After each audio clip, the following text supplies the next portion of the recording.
Salam dostlar, Dövlət İmtahan Mərkəzinin 4-cü qruplar üçün nəşr etdiyi fizikadan 20 sınavın, sınaqlıq test kitabçasının 8-ci sınavının suallarına birlikdə baxaq. Birinci sualda deyilir ki, rəqs konturunda baş verməyən, sönməyən sərbəst elektromaqnit rəqsləri zamanı hansı fiziki kəmiyyət sinus və ya kosinus qanunu ilə dəyişə bilir? Deməli, variantlara diqqət etirsək görərik, deyir ki, elektrik sahəsinin enerjisi, maqnit sahəsinin enerjisi, cərəyan şiddəti, rəqslərin fazası və tam enerji. Biz bilirik ki, əgər sönməyən elektromaqnit rəqslərindən söhbət gedirsə, onda tam mexaniki enerji sabit qalır. Yəni, E bəndi ola bilməz. Sonra rəqsin fazası isə xətti qanunlarla dəyişir, bu da ola bilməz. Yerdə qaldı 3 variant. Məsələn, deyək ki, əgər konturda sönməyən bu sərbəst elektromaqnit rəqsləri yaranan rəqs konturunda yük Q bərabərdir QM kosinus omega T qanunu ilə dəyişmiş olsun.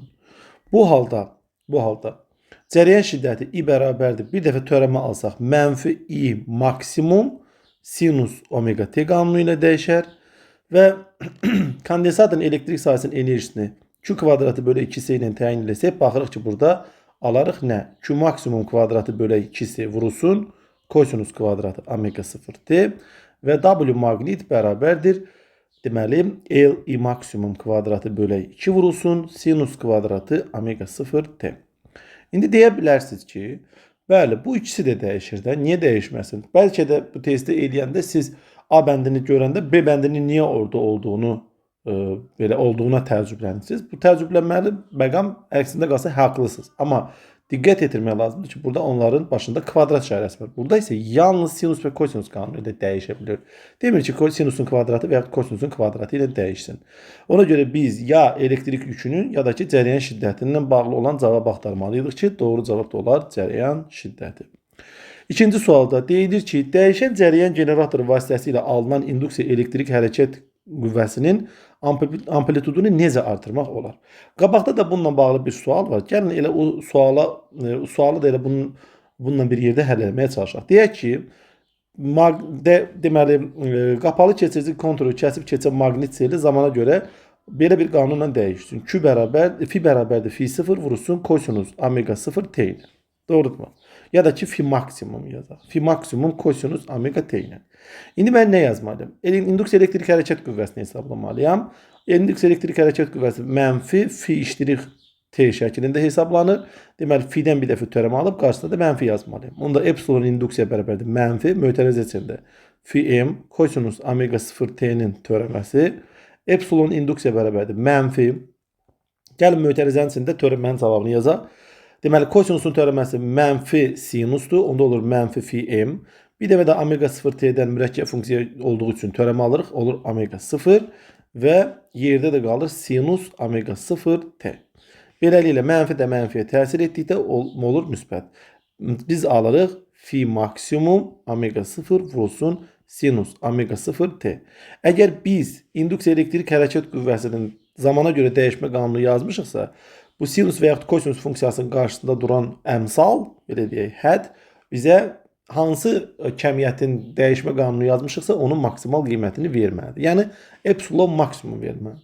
Beləliklə, epsilon maksimum bərabərdir fi maksimum vurulsun omega 0 və yaxud fi maksimum vuraq omega 0-ın yerinə 2pi nü və yaxud omega 0-ın yerinə biz 2pi bölünsün T yaza bilərik. Bu, bir dənə qapalı konturu induksiya xətləri kəsib keçən zaman yaranan induksiya elektrik hərəkət qüvvəsidir.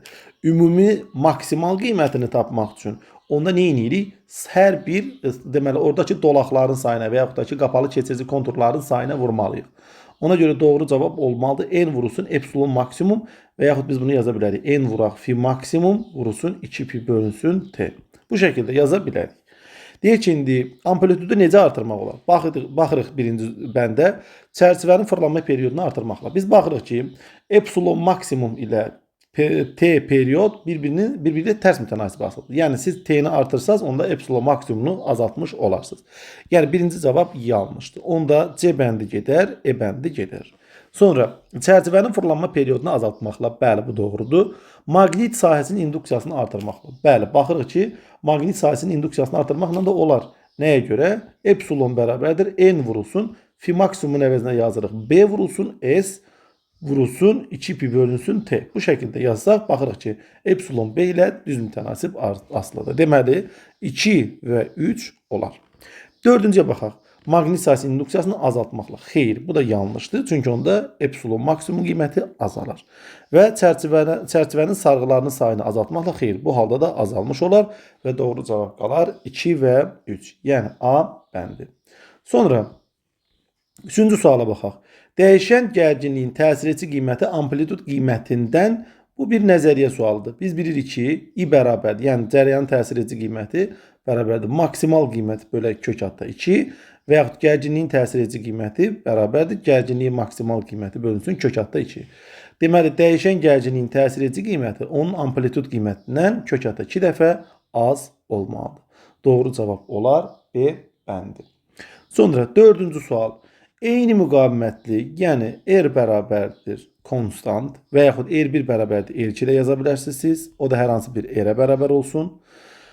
Keçən elektrik yükü zamana görə Q1 bərabərdir 2 vurulsun sinus 10t mötərizədə Coulomb qanunu ilə və Q2 ilə bərabərdir 2 vurulsun sinus 30t mötərizədə Coulomb qanunu ilə dəyişir. Hər hansı zaman müddətində birinci rezistorda 90 joule istilik miqdarı ayrılır. Deməli Q1 bərabərdir 90 joule. Həmin zaman müddətində, yəni T eyni olmalıdır. İkinci rezistorda nə qədər istilik ayrılır? Q bərabərdir, Q2 bərabərdir sual. İndi biz nə cür yaza bilərik? Yazarıq ki, Q bərabərdir. Əgər dəyişən cərəyandan söhbət gedirsə, biz bilirik ki, Joule-Lenz qanunu o hal üçün bu formada yazmalıyıq. I kvadratı RT burada I artıq maksimal qiymət deyil, təsirçi qiymətdir. Ona görə maksimal qiymətdən yazası olsa biz yazmalıyıq I maksimum kvadratı bölək 2 vuraq R vurulsun T şəklində. İndi biz nə edirik? I maksimumu nə cür yaza bilərik? Gəlin ona baxaq. I maksimum bərabərdir. Q maksimum vurulsun omega 0 idi. Onun kvadratı bölünsün 2 vuraq R vurulsun T. Biraz da səliqəli formada yazsaq. Q maksimum kvadratı vuraq omega 0 kvadratı bölək 2 vurulsun R vurulsun T. İndi diqqətlə yetirək. Baxırıq ki, hər birində, hər iki halda yüklərin maksimal qiymətləri bir-birinə bərabər. Deməli, o sabitdir. R'lər sabitdir, T'lər sabitdir. Onda Q omega 0'ın kvadratı ilə düz asılıdır. Belə ki, Q2 bölək Q1 bərabərdir omega 0 2 bölək omega 0 1'in mötərizə kvadratı. İndi Q2'ni bilmirik. Q1'in 90 joule olduğunu bilirik. 90 joule bərabərdir. Omega 0 2 nəyə bərabərdir? 30'a. 30 bölək omega 0 1 isə 10'a. 30 bölək 10'un kvadratı. Beləliklə sıfırlar atılsa 3 bölək 1 3 kvadratı da 9. Beləliklə Q2 bölək 90 joule bərabər 9 və buradan biz Q2 üçün 810 joule almış olarıq. Doğru cavab edər D bəndi. 5-ci suala baxaq. Transformasiya ilə bağlı bir maraqlı sualdır. Uyğunlaşdırmadır. Gəlin dərhal yazaq. 1-ci, 2-ci və 3-cü. Burada uyğunlaşdırmalıyıq. Birincidə deyək ki, transformasiya əmsalı K1 bərabərdir 3'dür. Yəni birinci yadımıza salaq. K nəyə bərabərdir? K bərabərdir U1 bölək U2 və yaxud N1 bölək N2 və yaxud I2 bölək I1 şəklində təyin olunurdur. İndi deyək ki, K 3'ə bərabərdir. Əgər K 3'ə bərabərdirsə, onda U1 bölək U2 bərabərdir 3 olmalıdır və yaxud N1 bölək N2 bərabərdir 3 olmalıdır. Buradan U1 bərabərdir U2 alarıq. Ya da ki, belə deyə bilərik. Heç yazmasa, yaza bilərik. Bu formada yazaq. N1 də bərabərdir 3 N2. U1 girişdəki gərginlikdir. U2 çıxışdakı gərginlikdir. Baxırıq ki, girişdəki gərginlik çıxışdakı gərginlikdən 3 dəfə böyükdür. Əgər böyüksə, bu demək ki, alçaldıcıdır. Deməli, transformator alçaldıcıdır. 1'ə getdi 1. Onda K bərabərdir 3'də 1. Bunun tərsi olduğuna görə o yüksəldici olmalıdır. 2'yə də getdi 2. Sonra çıxışındakı tezlik girişindəki tezliyə bərabər olur. Hər ikisində eyni olur. Bu transformatorlar dərsini oxusaz orada görərsiniz ki, deməli giriş və çıxışdakı tezliklər bir-birinə bərabər olmalıdır. Sadəcə olaraq gərginliyin və yaxud cərəyan şiddətinin amplitud qiymətləri artırıb azaldılır. Və yaxud təsirləyici qiymətləri artırılıb azaldılır. Bu da ki, dolaqların sayını dəyişməklə mümkündür. Onda girişdəki, çıxışındakı tezlik girişindəki tezliklə bərabər olur. 3 də gedir 3-cüyə, yəni hər ikisinə. İkinci dolağında sarğıların sayı birinci dolaqdakından çoxdur. İkinci birincidən çox olmağı üçün baxırıq ki, birinci halda, yəni bu K bərabərdir 3 əmsalı olan üçün birinci dolağın sayı ikinci dolağın sayında deməli birinci dolaqdakı sarğıların sayı ikinci dolaqdakı sarğıların sayından çoxdur. Əgər bunun tərsini deyirsə biz k bərabərdir 3'də 1 üçün olan transformatora bunu yazmalıyıq. Yəni 2'yə gedir həm də 4. Çıxışdakı güc girişindəki gücə bərabər olur. Bəli, burada təxmini bərabərlikdən söhbət gedir. Bu da hər iki transformator üçün doğrudur. Bağışlayın. Transformat üçün doğrudur. Deməli onda olur və üçüncüyə də gedir 5. Yəni birinciyə 1, ikinciyə 2, 4, üçüncüyə 3, 5 və doğru cavab olar A bəndi. Sonra 6-cı sual. Rex konturunda sarğaçdan axan cərəyan şiddətinin zamandan asılılıq qrafiki verilmişdir. Biz baxırıq ki, cərəyan şiddəti I bərabərdir. I maksimum vurulsun müsbət kosinus omega 0 t qanunu ilə dəyişir. Hansı nöqtələrə uyğun zaman intervalı kondensatorun elektrik sahəsinin enerjisinin artmasına uyğundur. Biz bilirik ki, Rex konturunda maqnit sahəsinin enerjisi azalan zaman elektrik sahəsinin enerjisi artmalıdır. Yəni biri nə qədər azalırsa, digəri də həmin qədər artmalıdır. Bu ideal Rex konturunda doğrudur. Çünki ideal Rex konturunda biz kontur müqavimətini nəzərə almırıq. Amma ümumi halda danışsaq, kontur müqaviməti olur. Çünki o birləşdirici naqillərin və yaxud sarğacın özünün müqaviməti olur. Və daimi dövrədən deməli, konturda enerji itkisi baş verir. Amma biz ideal hal üçün baxırıq. Və biz baxırıq ki, maqnit sahəsinin enerjisi azaldıqda elektrik sahəsinin enerjisi artır. Bəs maqnit sahəsinin enerjisi nə cür hesablanır? L I kvadratı bölə 2 şəklində. Baxırıq ki, L sabitdir, sarğacın induktivliyi dəyişmir. Maqnit sahəsinin enerjisinin azalması üçün deməli cərəyan şiddəti nə etməlidir? Azalmalıdır. Cərəyan şiddətinin azaldığı aralar 1-dən 2-yədir, yəni 0-a yaxınlaşır və 3-dən 4-dədir. Bu iki aralıqda cərəyan şiddəti azalır. Deməli maqnit sahəsinin enerjisi azalır və deməli elektrik sahəsinin enerjisi artır. Doğru cavab 1, 2, 3-dür. Yəni B bəndi. Sonra 7-ci suala baxaq. 7-ci sual yenə bir nəzəriyyə sualıdır. Rex konturunda yaranan sərbəst elektromaqnit rəqsləri zamanı cərəyan şiddətinin amplitud qiymətinin kondensatorun elektrik tutumundan asılılıq qrafiki hansıdır? Yəni Qm bərabərdir konstant verilir. Dərhal yazırıq. Im bərabərdir Qm vurulsun omega 0. Qm vurulsun omega 0'ın da yerinə 1 bölünsün kök altında LC yazarıq. Beləliklə görürük ki, cərəyan şiddətinin amplitud qiyməti kondensatorun kondensatorun elektrik tutumu ilə kökaltı tərs asılıdır və doğru cavab da olar A bəndi. 8-ci suala baxaq. 8-ci sualda deyilir ki, Rex konturunda cərəyan şiddətinin zamandan asılılıq qrafiki verilmişdir. Diqqət etirsək 1,5 cərəyan şiddətinin maksimal qiymətidir. Yəni I maksimum bərabərdir 1,5 amperdir və biz dərhal periodu hesablamalıyıq. Rex'in periyodunu hesaplamaq üçün 4 amplitudu sayaq. 1, 2, 3, 4. Yəni olur 0,4 saniyə və deyir ki, yükün amplitud qiymətini tapın. Yəni Qm bərabərdir sual. Biz də bilirik ki, Im bərabərdir Qm vurulsun omega 0.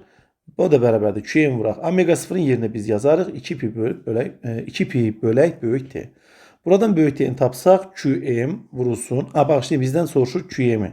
Qm bərabərdir. Deməli, Im vurulsun T bölünsün 2 pi. Beləliklə Qm bərabərdir. Im bizdə nə qədərdir? 1,5. T bizdə nə qədərdir? 0,4 vurulsun 2 vurulsun 3. 15 dəfə 4 edir 60. 60 vuraq 10 üstü mənfi 3. Bölünsün 2 dəfə də 3 6. 60'ı da 6'ya böldükdə alır 10. Vuraq 10 üstü mənfi 3 kulon. Doğru cavab 10 millikulon edər və o da bizdə C bəndinə uyğundur. Sonra 9-cu sual maraqlı bir sualdır, asan bir sualdır. Deyir ki, verici stansiyadan 10 metr məsafədə, yəni R1 bərabərdir 10 metr olan məsafədə şüalanma selinin sıxlığı, yəni I bərabərdir, deməli I bərabərdir 400 watt bölünsün metrin kvadratıdır. Stansiyadan 100 metr məsafədə, yəni R2 bərabərdir 100 metr olduqda, bunda bu I1 olmalıdır. Şüalanma selinin sıxlığı I2 nəyə bərabər olmalıdır?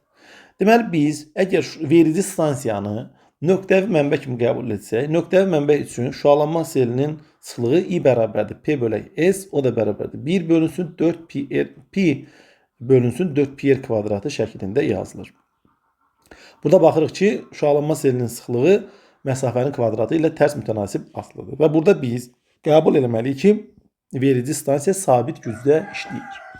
Onda əgər biz 4 pini də, böyük P-ni də sabit götürsək, onda baxırıq ki, I-R'in kvadratı ilə tərs asılıdır. Yəni I2 bölək I1 bərabərdir R1 bölək R2-nin R2-nin mötərizə üstü kvadratına. Beləliklə I2 bölək I1 400 bərabərdir R1-in qiyməti 10 bölək R2-nin qiyməti isə 100 və kvadratı.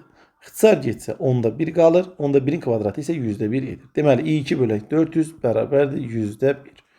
I2 bərabərdir 4 watt bölünsün metrin kvadratı alınır ki, doğru cavab da A bəndi olar.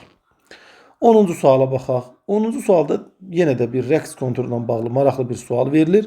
Rəqs konturunda kondensatorun elektrik sahəsinin enerjisi, yəni W elektrik bərabərdir sarğacın maqnit sahəsinin enerjisindən 8 dəfə böyük olananda. 8 W maqnit. Cəryan şiddətinin ani qiyməti 8, deməli ani qiyməti I olarsa, baxın verilibdir, I olarsa cəryan şiddətinin amplitud qiyməti nəyə bərabərdir? Biz dərhal rəqs konturu üçün enerjinin saxlama qanunu yazaq.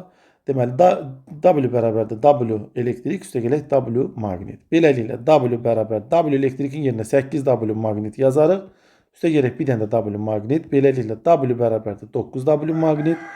W-nun biz yerinə yazarıq. Bu tam enerji olduğuna görə cəryan şiddəti maksimal qiymətindən yaza bilərik. L maksimum kvadratı bölək 2 bərabər 9 vuraq. Ani qiyməti üçün isə yazarıq L kiçik i-nin kvadratı bölək 2. Beləliklə L bölək 2-lər ixtisar getsə alarıq onda. I maksimum kvadratı bərabərdir 9 vuraq i kvadratı. Beləliklə i maksimum bərabərdir 3 vurulsun i almış olarıq. Yəni doğru cavab C bəndi edər. 11-ci sualda görək nə deyir. Düzxətli hərəkət edən yükün sürətinin proyeksiyasının zamandan asılı qrafiki verilmişdir. Hansı zaman intervallarında elektromaqnit dalğası şüalanmışdır? Baxın, bu artıq elektromaqnit şüalanmasına bağlı olan bir sualdır. Bu mövzunu yadımıza salsaq, mövzuda deyilir ki, Maxwell'in gəldiyi nəticə belə idi ki, əgər yüklü zərrəcik hər hansı bir təcillə, fərqi yoxdur, sabit və yaxud da ki, dəyişən təcillə hərəkət etdiyi bütün hallarda yüklü zərrəcik elektromaqnit dalğası şüalandırır. Onda biz deyirik ki, təcillə hərəkət edərkən hökmən cismin ya da ki, zərrəciyin sürəti dəyişməlidir. 0T1 hissəsi düzxətli bərabər sürətlər olduğu üçün, deməli bu halda zərrəcik yüklü olsa belə elektromaqnit dalğası şüalandırmır. T2, T3 intervalında zərrəcik sükunətdədir. Yenə şüalandırmır. Amma T1, T2 və T3, T4 hallarında zərrəcik elektromaqnit dalğası şüalandırır. Çünki T1, T2 zərrəciyin bərabər yavaşayan, T3, T4 hissəsi isə zərrəciyin bərabər yeniləşən, yəni bərabər təcilli hərəkətlərinə uyğundur. Beləliklə doğru cavab T1, T2 və T3, T4 aralığı olar ki, cavab da bizdə C bəndi olar. 11-ci suala baxaq. 11-ci sualda deyilir ki, K açarını açdıqda dəyişən cərəyan dövrəsinə qoşulmuş ampermetrin göstərişi. Biz bilirik ki, ampermetrin göstərişi I bərabərdir U bölünsün X düsturu ilə tapıla bilər. Niyə? Çünki burada baxırıq ki, ancaq və ancaq kondensator qoşulmuş dəyişən cərəyan dövrəsi. Deməli, burada artıq biz tutum müqavimətini yazmalıyıq. Ohm qanunu şəklində yazarkən R-in əvəzinə, yəni aktiv müqavimətin əvəzinə X tutum müqaviməti yazılmalıdır. Beləliklə, bunu biz maksimum qiymətlər üçün də yaza bilərik. Yəni, IM bərabərdir UM bölünsün X üçün də yaza bilərik. Yəni, hər iki hal doğrudur. Təsir edici və maksimal qiymətlər üçün. İndi gəlin baxaq nədir? Biz nəyə görə mən birinci bunu yazdım? Çünki ampermetr maksimal yox, təsir edici qiyməti soruşur. Biz də bilirik ki, maksimalla təsir edici bir-birindən kökatda 2 dəfə fərqlənir. Yəni bir sabit qədər fərqlənir. Ona görə hər ikisi doğrudur. Gəlin biz maksimal qiymətlə gedək onda. O da bərabərdir UM bölək X-in əvəzinə yazarıq. 1 bölünsün omega S. O da yuxarı çıxar, olar UM vuraq omega S şəklində. İndi baxaq. Dəyişən cərəyanın tezliyi və gərginliyin tezliyi dəyişmir. Omega sabit kəmiyyətdir. UM də sabitdir. Deməli, onda IM birbaşa nə ilə asılıdır? S tutumu ilə asılıdır. Birinci halda, yəni K açarı qapalı olduğu halda burada bir paralel birləşmə var. Tutum S paralel bərabərdir 3S olur.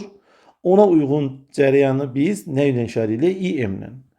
Amma ikinci halda, yəni açarı açdıqda artıq üst hissədən cərəyan dəyişən cərəyan keçmir. Ancaq alt hissədən keçir. Onda nə olur? S bərabərdir. Tutaq ki, S2 deyək də bunu da. S2 bərabərdir. Sadəcə 2S olur. Onda baxırıq ki, deməli dövrənin, batareyanın tutumu nə qədər azalıb? 1,5 dəfə. Deməli, onda EM maksimum qiymət də 1,5 dəfə azalmış olar ki, doğru cavab da D bəndinə uyğundur. Sonra 13-cü suala baxaq. 13-cü sualda deyilir ki, induktivlikləri eyni olan, yəni L1 bərabərdir, L2 bərabərdir, L. 2 sarğac U1 bərabərdir. Bunu daha yazmıram. 100 kosinus 50 pt və 200 vurulsun kosinus 100 pt qanunu ilə dəyişən müxtəlif gərginlik mənbələrinə qoşulmuşdur. Sarğacların induktiv müqavimətləri arasında hansı münasibət doğrudur? Dərhal XL-in, yəni induktiv müqavimətin düsturunu yazırıq. O da XL bərabərdir omega vurulsun L. Burada L sabit olduğu üçün ancaq XL omega ilə deməli düz aslı olmalıdır. İndi biz burada diqqət etirsək görərik ki, birinci üçün omega 50 pidir, ikinci üçün isə 100 pidir. Beləliklə deyirik ki, XL2 bərabərdir 2 vurulsun XL1 olmalıdır. Doğru cavab da olar A bəndi. 14-cü suala baxaq. 14-cü sualda deyilir ki, kondensator dəyişən cəryan dövrəsinə qoşulmuşdur. Dövrədə cəryan şiddəti I bərabərdir IM vurulsun sinus 100 pt qanunu ilə dəyişərsə, kondensator lövhələri arasındakı gərginliyin zamandan asılılıq qanunu hansıdır? Biz dərhal nə deyə bilərik? Biz deyirik ki, kondensator qoşulmuş dəyişən cəryan dövrəsində cəryan şiddəti rəqsləri gərginlik rəqslərini pi böl 2 qədər fazaca qabaqlayır. Bu deməkdir ki, onda deməli yük rəqsləri kondensatorun deməli köynəklərdən toplanan yüklərin rəqsləri və yaxud da gərginlik rəqsləri cəryan şiddəti rəqslərindən pi bölünsün 2 qədər geri qalmalıdır. Onda nə yazarıq? Deməli U bərabərdir. Deməli UM vurulsun sinus 100 pi t çıxılsın fazaca pi bölü 2 qədər çıxmalıyıq. Və doğru cavabımız olar E bəndi. Yəni qanunu biz cümlədə cümlənin quruluşunu dəyişməklə biz geriyə doğru gedirik. Həmişə qabağa doğru gedirik. Fazaca qabaqlayan tapırdıq. İndi fazaca geri qalan tapmalıyıq. Və yaxud başqa bir üsulla da nə cür deyə bilərik? Deyirik ki, ini tapmaq üçün biz Q-dən zamana görə törəmə almalıyıq. Düzdürmü? Onda baxırıq ki, biz sinus almışıq. Fikirləşirik ki, nəyin törəməsi bizə sinus verir? Əgər siz integral dərsini bilirsinizsə də, integralla asanlıqla eləyə bilərsiniz. Ya da törəmə dərsini bilirsinizsə yaza bilərsiniz. Deyirsiniz ki, kosinusun törəməsi, kosinus x-in törəməsi bizə mənfi sinus x verir. Deməli onda burada müsbət sinus x olduğuna görə bizdə deməli nə olmalıdır? Mənfi kosinus x-in törəməsi bizə müsbət sinus x verməlidir. Mənfi kosinus x-i biz nə cür yaza bilərik? Baxın, əgər E bəndinə baxsaz, 100 pt burada alfanın qiymətini bildirir. İndi gəlin baxaq, sinus alfa minus pi bölünsün 2. O nəyə bərabərdir? Biz çevirmə düsturu yazası olsaq yazmalıyıq pi bölünsün 2 minus alfa. Yəni mənfini ortaq vurub çıxartmalıyıq. Biz də bilirik ki, sinus tək funksiya olduğuna görə mənfi birbaşa qabağa çıxır və yenə də biz eyni şeyə gəlib çıxmış olarıq. Ona görə də doğru cavab olur E bəndi. Yəni qayda əsasında gedə bilirsinizsə, qayda əsasında, əgər siz riyaziyyatınıza güvənirsinizsə, onda riyaziyyat qaydasından da eləyə bilərsiniz. 15-ci suala baxaq. 15-ci sualda deyilir ki, 3 eyni kondensator sxemdəki kimi dəyişən cəryan dövrəsinə birləşdirilmişdir. A1 ampermetrinin göstərişi 2 amper olarsa, A2 ampermetrinin göstərişini hesablayın. Baxın, bu A2 ampermetri dövrədəki ümumi cəryanı ölçür. Yəni, üst və alt hissədən axan cəryanların cəmini hesablamaq lazımdır. Ona görə baxırıq. Baxırıq ki, burada paralel birləşmə verilibdir. Paralel birləşmə verildiyi üçün deməli, alt hissənin ki məlum məsələdir. C tutumlu kondensator olan hissədən 2 amper cəryan şiddəti keçir. Amma üstü hissəni tapmaq istəsək, burada baxırıq ki, ardıcıl birləşmə var. C ardıcılı tapası olsa, deməli, nə alarıq? C bölünsün 2 almış olarıq. Deməli, üstdən keçən cəryan, altdan keçən cəryanın 2 dəfə kiçik olmalıdır. Niyə? Çünki biz ini yazsaq, I bərabərdir U bölünsün x-i və yaxud U vurulsun omega c-dir. Omega onsuzdan sabitli, U da sabit götürülə bilər. Əgər maksimal qiymətlərlə geçsək, baxırıq ki, I C ilə nə cür asılıdır? Düz asılıdır. Tutum C olanda oradan 2 amper cəryan keçirsə, tutum C bölə 2 isə deməli yarısı qədər 1 amper cəryan keçməlidir. 2 amper və 1 amper görüşürlər bu nöqtədə və artıq A2 ampermetrindən 3 amper cəryan şiddəti keçmiş olur. Sonra 16-cı ifadəyə baxaq, 16-cı suala baxaq. 16-cı sualda deyilir ki, Volt bölünsün, hertz vurulsun. Henry hansı ifadəsi hansı fiziki kəmiyyətin ölçü vahidinə uyğundur? Biz dərhal hertz nəyin vahididir onu yadımıza salmalıyıq. Tezliyin. Əgər mən omega bərabərdir 2 pi nü yazsam, burada 2 pi bir ədəd kimi qəbul olunsa, baxırıq ki, elə omega ilə nünün deməli vahidləri üst-üstə düşür. Bəs omeganın ifadəsi nətərdir? Omega bərabərdir 1 bölünsün kök altında LC şəklində idi. Doğrudurmu? İndi mən kvadrata yüksəltsəm hər tərəfi, omega kvadratı vurulsun, L vurulsun, C bərabərdir 1 olar. Deməli, omega kvadratının deməli, omega kvadratının yox, başlayayım. Buradan elə birbaşa, burada mən yanlışa yol verdim. Hertz bizdə nəyin? Omeganın vahididir, nünün vahididir, amma həm də biz omeganın vahidi kimi götürə bilərik. Onda omega vurulsun L, çünki Henry L'in deməli induktivliyin vahididir. Omega vurulsun L şəklində bir ifadə almış olaraq. Omega L bizdə nə idi? XL idi. XL nədir? İnduktiv müqavimətin vahididir. Yəni bu olmalıdır 10. Volt bölək ohm isə bizə amper verir. Amper isə bizdə cərəyan şiddətinin vahididir. Və doğru cavab olar B bəndi. 17-ci sualda şərti işarəsi göstərmiş hansı qurğu dəyişən cərəyanı düzləndirmək üçün istifadə olunur? Dəyişən cərəyanı düzləndirmək üçün iki qurğudan istifadə edirdik. Bir vakuum diodu, ikincisi isə yarımkeçirici diod idi. D bəndi isə vakuum dioduna uyğundur. 18-ci suala baxaq. 18-ci sualda deyilir ki, ampermetrin göstərişinin dəyişən cərəyan tezliyinə nasıllıq qrafiki hansıdır? UM bərabərdir konstant. Biz nə edərik? Əgər biz i-ni yazası olsaq, i bərabərdir im şəklində yazaq. Maksimal qiyməti hesablamaq istəyirəm. UM bölünsün, baxın, tam müqavimət Z-i yazmalıyım. Çünki niyə? Burada artıq R və L müqavimətləri mövcuddur. R üçün aktiv müqavimət, L üçün isə induktiv müqavimət mövcuddur. Ona görə tam müqavimətin düsturunu yadıma salsam, Z bərabərdir kök altında XL çıxaq, ya da ki XC çıxaq XL-in kvadratı, üstə gələk R-in kvadratı şəklindəyik. İndi bizdə XC olmadığı üçün, çünki kondensator qoşulmayıb, onda düsturumuz Z bərabərdir kök altında R kvadratı üstə gələk XL-in kvadratı olur. Onda cərəyan şiddəti üçün ohm qanununda biz nəzər alsaq, alaraq R kvadratı üstə gələk XL-in kvadratı. İndi baxaq, R və L burada R sabitdir, tezlikdən asılı deyil, amma L tezlikdən asılıdır. Dərhal yazıram ki, UM bölünsün kök altında R-in kvadratı üstə gələk XL-in yerinə nə yazmalıyam? Omega L. Onda olur omega kvadratı L kvadratı. İndi baxın, tezliyi artırdıqca, omega tezliyini artırdıqca i cərəyan şiddəti nə edir? Getdikcə azalır. Əgər omega tezliyini biz sıfıra bərabər götürsək, yəni dəyişən cərəyan yox, sabit cərəyan keçirsək, bu halda deməli induktiv müqavimət artıq yaranmır. Ona görə cərəyan sadəcə UM bölünsün R şəklində, yəni bizim bildiyimiz ohm qanunu ilə deməli adi dövrə hissəsinin ohm qanunundan ifadə oluna bilir. Beləliklə doğru cavab onda olur A bəndi. Çünki yenə deyirəm, tezlik sıfır olanda cərəyan öz maksimal qiymətini alır, amma tezliyin növbəti artımlarında artıq kəsirin məxrəci azalır və cərəyan şiddətinin qiyməti getdikcə aşağı düşür. 19-cu suala baxaq. 19-cu sual olduqca maraqlı bir sualdır. K açarını qapadıqda hansı dövrədə sönməyən elektromaqnit rəqsləri baş verər? Sarğacın aktiv müqavimət nəzərə alınmır. Diodun tərs keçidində müqavimət sonsuz böyük olur. Artıq bu hissəyə dəqiq fikir vermək lazımdır. Düz keçiddə isə sıfıra bərabərdir. Baxın, biz bilirik ki, bu rəqs konturunda deməli dövrü olaraq elektromaqnit rəqsləri baş verir. Əgər kitabı diqqətlə oxuyursunuzsa, orada belə bir şey var. Birinci anda, əgər belə bir formadsa, periyodun yarısından sonraki zaman müddətində kondensatorların lövhələri ək işarələrlə yüklənir. Yəni belə deyək də, birinci halda boşalma prosesi gedir kondensatorda. Müsbət yüklərdən axına baş verir. Burada konturda sarğacın içərisində cərəyan yaranır. Sonra gəlir bu hissəyə, artıq üst hissədə yüklənir müsbət, alt hissədə avtomatik yüklənməlidir mənfi. İndi bu istiqamətdə yenə geriyə doğru bir cərəyan qayıtmalıdır. Düzdürmü? Cərəyan qaydanda artıq problemlər yaşanır. Nə cür problemlər yaşanır? Gəlin baxaq.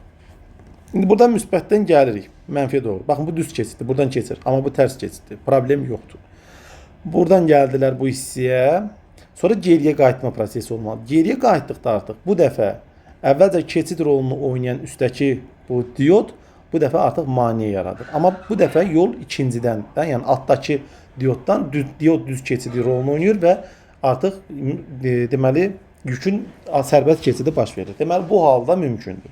Amma biz diodları eyni istiqamətdə qoşsaq, baxın, birinci halda hər ikisindən keçirlər, amma geriyə qaydanda hər ikisi gəlib birbaşa tərs keçiddən rastlaşırlar. Yəni böyük bir maneə ilə. Yəni bu halda artıq biz sönməyən sərbəst elektromanyetik rəqsi ala bilmərik. Burada isə yalnız bir dənə diod qoşulduğundan keçəndə, bəli, gedəndə yol açıqdır, amma geriyə qayıtdıqda yol qapalı olur. Ona görə də bu haldan da keçə bilməz. Və doğru cavab qalar yalnız 1. Yəni C bəndi. Sonra 20-ci sualın uşaqlar cavabında səhv var. Açıq-aşkar səhv var. Yəni bunu nə cür salıblar, niyə belə salırlar bilmirəm, amma bir çox testlərdə artıq indiyə kimi elədiyimiz testlərdə əgər əvvəlki sualların izahlarına baxırsınızsa, orada da var. Yəni ya çap səhvi, ya şərt səhvi, ya söz səhvi, ya nə bilim nəsə də bir səhvlər olmalıdır. Deyək ki, dəyişən cərəyan generatorunda yaranan elektrik hərəkət qüvvəsinin zamandan asılı qrafiki verilmişdir. Mən bayaqlar sizə burada gəlin göstərim. Yuxarıda bir deməli ikinci məsələnin izahını da çıxarmışdım. Baxın, mən fini kosinus qanunu ilə götürmüşdüm. Birbaşa qanunu tətbiq elədim və epsilon induksiyanı da müsbət sinus qanunu ilə aldım. İndi burada baxın, elə eyni sualı verir. Gəlin yazaq. Fini mən necə götürmüşdüm? Müsbət kosinus qanunu ilə. Fm kosinus omega 0 t ilə götürmüşdük. Bəs epsilon induksiyanı aldım. Müsbət epsilon maksimum sinus omega 0 t qanunu ilə aldım. Düzdürmü? Onda baxın, bu müsbət sinus omega t'dir. Bax, mənim aldığımdır. Amma deməli onun üçün sel nə cür dəyişməlidir? Müsbət kosinus omega t də qanunu. Yəni doğru cavab D bəndi olmalıdır. Amma onlar C bəndi verirlər. C bəndi yanlışdır. Yəni C bəndi ola bilməz. Nə cür? Yəni sellə induksiya elektrik hərəkət qüvvəsi eyni qanunla dəyişir. Axı mümkün deyil belə bir şey. Yəni bu sual artıq yanlışdır. Sonra 21-ci suala baxaq. Rəqs konturunda baş verən sərbəst elektromaqnit rəqsləri zamanı sarğacın induktivliyini dəyişmədən, yəni L bərabərdir, konstantdır. Kondensatorun tutumunu 9 dəfə azaltdıqda cərəyan şiddətinin amplitudu. Dərhal yazırıq. Deməli, dərhal yazırıq nə? Cərəyan şiddətinin amplitudu. IM bərabərdir. QM vurulsun omega 0. Omega 0'ın da yerinə yazaram nə? 1 bölünsün kök altında LC. İndi yükün amplitud qiyməti sabit, sarğacın induktivliyi sabit. IM S ilə nə cür asılıdır? S'nin kök altısı ilə tərs asılıdır. Beləliklə biz tutumu 9 dəfə azaldırıqsa, deməli onun tərsi baş verməlidir, amma kök altından çıxartmaqla. Yəni 3 dəfə artmalıdır. Doğru cavab da olar A bəndi. 22-ci suala baxaq. 22-ci sual deyilir ki, transformasiya əmsalı K bərabərdir 2 olan transformatorun birinci dolağındakı gərginliyi U1 bərabərdir 300 vuraq sinus 100 T qanunu ilə dəyişir. İkinci dolaqdakı gərginliyin amplitud qiymətini hesablayın. Biz bilirik ki, K bərabərdir U1 bölək U2 şəklində tapılır. Burada biz maksimal qiymətlərlə də yaza bilərik və maksimal qiymət artıq burada 300-dür. Beləliklə 2 bərabərdir U1-in qiyməti 300 bölək U2'nin qiyməti isə bilinmir. U2 də bərabərdir. Biz alırıq 150 volt. Yəni maksimal qiyməti 150 volt almış olarıq. Sonra 23-cü suala baxaq. 23-cü sualda bu olduqca maraqlı bir sualdır. Voltmetrin göstərişini deyir. Voltla hesablayın. Dərhal baxırıq. Burada kondensatorların ardıcıl birləşməsi var və burada 3S tutumlu kondensatora deməli voltmetr birləşdirilmişdir. Onda yazaq. S1 bərabərdir, qoy olsun 3S. S2 bərabərdir, qoy olsun 2S. Biz nə etmək istəyirik? Cərəyan şiddətini hesablamaq istəyirik. Bağışlayın, voltmetrin göstərişini hesablamaq istəyirik. Biz də bilirik ki, voltmetrin göstərişi gərginliyin təsir edici qiymətini göstərməlidir. Yəni amplitud qiymətini göstərə bilməz. Amma digər tərəfdən bilirik ki, ardıcıl birləşmədə S ilə U tərs asılıdır. Yəni S1 bölək S2 bərabərdir U2 bölünsün U1 olmalıdır. Beləliklə 3S bölək 2'si bərabərdir U2 bölək U1. Burada S'lər ixtisar getsə, alırıq ki, U2 bərabər deyək ki, 3 vurulsun K'ya, həsə bir K ədədinə, U1 də bərabərdir 2 vurulsun K'ya. Beləliklə U bərabərdir U1 üstə gələk U2. U burada nədir? Gərginliyin amplitud qiymətidir deyək. Buradan 280 bərabərdir 3K üstə gələk 2K və ya 2K üstə gələk 3K. 5K bərabərdir 280. K da bərabərdir. Nə qədər almış olarıq? 50. Deməli 56 almış olarıq. Doğrudur. İndi biz nəyi tapmalıyıq? 3S tutumlu kondensatorun lövhələri arasındakı gərginliyi. Yəni biz U1'i tapmalıyıq. U1 bizdə nəyə bərabərdir? 2K'ya. Onda U1 bərabərdir 2 vurulsun 56. Bu deyilir 112. Bu 112 bizim nəyimizdir? Maksimal qiymətimizdir. Və biz təsir edicini tapmaq istəyirik axı. 112'nin kök altında 2-yə, yəni 1,4-ə bölməliyik. Beləliklə doğru cavab olar 80 volt. 24-cü suala baxaq. 24-cü sualda deyilir ki, kondensatorun aktiv müqaviməti 20 ohm olan dövrə hissəsində cərəyan şiddəti I bərabərdir 2 vurulsun kosinus 300 T qanunu ilə dəyişir. Dərhal yazaq. T bərabərdir 20 ohmdur. Cərəyanın amplitud qiymətini yaza bilərik. I maksimum bərabərdir 2. Bu bizə yalnız bəs edir. Sonra 1 dəqiqə ərzində, bağışlayın, T bərabərdir yazmışam. R bərabərdir 20 ohm. T də bərabərdir 60 saniyə. Deməli, deyək ki, ayrılan silin miqdarını hesablayın. Q bərabərdir sual. Q bərabərdir. Ya yazmalıyıq I kvadratı RT. Burada I cərəyanın ani qiymətidir. Amma Q bərabərdir I maksimum kvadratı bölə 2 vurur RT yazsaq, artıq burada təsir edici, deməli, maksimal qiyməti olar. Beləliklə, Q də bərabərdir. IM bizdə nə qədərdir? 2. 2-nin kvadratı bölə 2 vurulsun. 20 vuraq. T'nin də qiyməti 60 saniyə. Beləliklə, Q də bərabərdir. 2 ilə kvadratın bir ixtisar getdi. 2 dəfə 2, 4. 4 dəfə 6, 24. Arxasına da sıfırları artırır. Olur 2400 joule. Sonra 25-ci suala baxaq. 25-ci sualda deyilir ki, rəqs konturundakı kondensatorun gərginliyi U bərabərdir 10 üzəri 3 kosinus 600 T qanunu ilə dəyişir. Kondensatorun elektrik yükünün maksimal qiyməti Qm bərabərdir 2 milli kulon olduğunu bilərək, yəni 2 vurulsun 10 üstü mənfi 3 kulon olduğunu bilərək, onun tutumunu hesablayın. Yəni C'ni tapın, getsin. Biz də bilirik ki, C bərabərdir. Q maksimum bölək U maksimum yaza bilərik. Bəs U maksimum nəyə bərabərdir? 10 üstü 3 volta. Beləliklə C bərabərdir. 2 vuraq 10 üstü mənfi 3 bölünsün 10 üstü 3. Buradan da arasından 2 vuraq 10 üstü mənfi 6. Bu isə bizə 2 mikrofarad vermiş olar. 26-cı suala baxaq. 26-cı sualda deyirik ki, rəqs konturunda baş verən sərbəst elektromaqnit rəqsləri zamanı kondensatorun yükü maksimum olduqda hansı kəmiyyətlərin qiyməti sıfıra bərabər olur? Deməli, əgər kondensatorun yükü maksimumsa da, kondensator elektrik sahəsinin enerjisini özündə saxlayan qrupu. Deməli, elektrik sahəsi ilə bağlı olan kondensatorun lövhələri arasındakı gərginlik, kondensatorun elektrik sahəsinin enerjisi hamısı maksimal qiymətlərini alır. Bəs nələr sıfıra bərabər olur? Maqnit sahəsi ilə bağlı olanlar. Yəni, sarğaçdan axan cərəyan şiddəti sıfıra bərabər olur, maqnit sahəsinin enerjisi sıfıra bərabər olur, sonra keçən maqnit seli sıfıra bərabər olur. Yəni, bu üç kəmiyyət də sıfıra bərabər olur. Ona görə ikinci doğrudur, üçüncü doğrudur və beşinci doğru olur. Yəni, 2, 3, 5. 27-ci suala baxaq. Uyğunluğu müəyyən edin. Aktiv müqavimət nəzərə alınmayan rəqs konturunun kondensatorundakı yükün zamandan asılılıq qrafiki verilib. 1-2 hissəsində, baxın 1-2 hissəsində yükün miqdarı zaman keçdikcə azalır. Azalan nədir? Yük azalırsa, yüklə bağlı olaraq gərginlik və elektrik sahəsinin enerjisi azalır. Deməli, kondensatordakı gərginlik azalır, A bəndi getdi. Kondensatorun elektrik sahəsinin enerjisi azalır, C bəndi getdi. Bəs artan nədir? Elektrik sahəsinə uyğun olan kəmiyyətlər azalırsa, maqnit sahəsinə bağlı olanlar artmalıdır. Yəni, sarğacdakı maqnit seli artır, sonra sarğacın maqnit sahəsinin enerjisi artır, amma sabit qalan nədir? Tam enerjidir. Ona görə gedir 1-ə B-dir, 2-yə AC, 3-ə də E. İndi isə gəlin 28 və 30-cu suallara, yəni situasiya suallarına baxaq. Tezliyi dəyişdirilə bilən cərəyan mənbəyi lampa, induktiv sarğac və kondensatordan ibarət dəyişən cərəyan dövrəsi yığılmışdır. Tezliyin qiyməti artdıqca lampanın közərməsinin parlaqlığı artır. Deməli, omega bərabərdir. Omega 0 bərabərdir 60 Hz olduqda isə maksimum olur. Sonra yenidən azalır.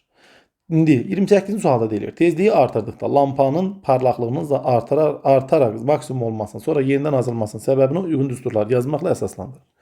Burada baxırıq ki, həm induktiv müqavimət, tutum müqavimət, həm də aktiv müqavimət qoşulmuş bir dəyişən cərəyan dövrəsi var. Bu halda tam müqaviməti biz belə hesablaya bilərik. XL çıxılsın XC-nin kvadratı, üstə gələk R-in kvadratı. Bəs XL-in özü nə cür təyin olunurdu? Kök altında, deməli, XL-in yerinə yazırıq omega L, XC-nin də yerinə yazırıq 1 bölünsün omega C. Bunun kvadratı üstə gələk R kvadratı. İndi baxın, deyir ki, tezliyin qiymətini artırırıq. Omega artır. Omega artdıqca baxırıq ki, omega L, yəni XL artır. Amma XC neyinir? Azalır. Yəni, tutum müqaviməti azalır. İndi baxırıq şəkilə. Şəkildə XL-in qiyməti 10, XL-in qiyməti isə 40-dır. Deməli bu qiymətlər bir-birinə getdikcə nə edir? Yaxınlaşır. Çünki XL arta gedir. 10, 11, 12, 13, məsələn 14, 15. Amma X-i azalır. 40, 39, 38, 37 və bunlar bir nöqtədə nə edirlər? Görüşürlər. Görüşəndə nə olur? Omega bərabərdir. Omega 0 tezliyində bunlar görüşürlər və bu zaman hansı proses baş verir? Rezonans prosesi baş verir. Və rezonans prosesində omega L, deməli XL XC-yə bərabər olur və yalnız I bərabərdir. Kökün altında XL-dən XC çıxanda 0 qalır, L qalır. Və beləliklə I bərabərdir U bölünsün Z ifadəsindən U bölünsün L-ə keçmiş olur. Yəni müqavimət kiçilir deyən dövrədəki cərəyan şiddəti maksimum olur və lampanın parlaqlığı da ona görə maksimum olur.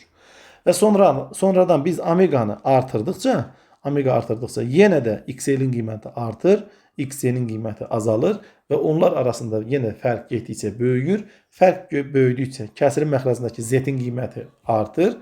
Deməli, I-nin qiyməti nə edir? Azalır və ona görə də artıq I azaldıqca lampanın parlaqlığı azalır. Bunun səbəbi buydu. 29-cu sualda deyilir ki, lampanın parlaqlığı maksimum olduqda, yəni rezonans halında dövrədəki cərəyan şiddətinin amplitud qiymətini hesab edin. Onda yazaram, I maksimum bərabərdir, U bölünsün. Baxın, burada nə aldıq? Z bərabərdir R aldıq da. Baxın, 28-ci sualda birbaşa yerinə qoyaq. UM bölünsün R. Beləliklə, IM bərabərdir. UM-in qiyməti nə qədərdir? 200 voltdur. Baxın burada, UM 200-dür. 200 bölünsün, R-in qiyməti nə qədərdir? 100. 200 də 100-ə böldükdə biz 2 amper almış olarıq. İndi 30-cu sualda isə deyir, koordinat oxları üzərində kəmiyyətlərin təcrübəyə uyğun qiymətlərini göstərməklə dövrədə cərəyan şiddətinin amplitudunun cərəyanın dairəli tezliyin asılı qrafikini qurun. Bayaqları hansı proses oldu?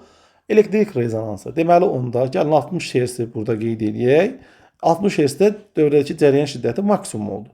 Yəni nə qədər oldu? 2 amper oldu. Deyək ki, bax bu da olsun 2 amper. Onda bura qədər artır, sonra nə edir? Getdikcə azalır. Bax bu da bizim qrafikimiz olur. Beləliklə biz 8-ci testin bütün suallarına baxdıq. Ümid edirəm ki, hər hansı bir həll səhvinə yol verməmişəm. Əgər suallarla bağlı hər hansı bir təklifləriniz, yəni həllərlə bağlı təklifləriniz, iradlarınız varsa da videonun şərh bölməsində qeyd edə bilərsiniz. Əgər hardasa səhvə isə yol vermişəmsə, onu da videonun şərh bölməsində göstərə bilərsiniz.